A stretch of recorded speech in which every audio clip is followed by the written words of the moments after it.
একটি জঙ্গলে একটি ছাগল তার পরিবার নিয়ে বসবাস করত।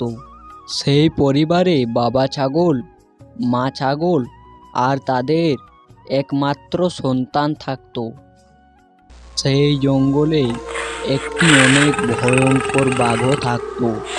সে যাকে তাকে ধরে খেয়ে ফেলতো। সে সবসময়ই সেই ছাগলটার শিকার করার চেষ্টা করত।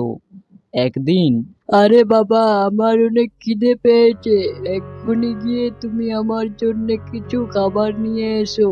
হ্যাঁ বাবা, আমি এক্ষুনি যাচ্ছি তোর জন্য কিছু খাবার আনতে। তুই ততক্ষণ তোর মায়ের সাথে এই বাসায় থাক। তারপর বাবা ছাগল সেইখান থেকে ডালপালা আনতে চলে যায় তার সন্তানের জন্য। তখন পরেই সে জঙ্গলে পৌঁছে যায়। তখন তাকে সে বাঘে দেখতে পায়, আর বাঘ বলে, আরে আরে, এটা কি দেখছি? আমার শিকার পায়ে হেঁটে আমার কাছে এসেছে আমার খাবার হওয়ার জন্য। আজ তোর নিস্তার নেই, আজকে তোকে আমি খাবোই খাবো। বাঘ ধীরে ধীরে সেই ছাগলের দিকে এগোতে লাগে।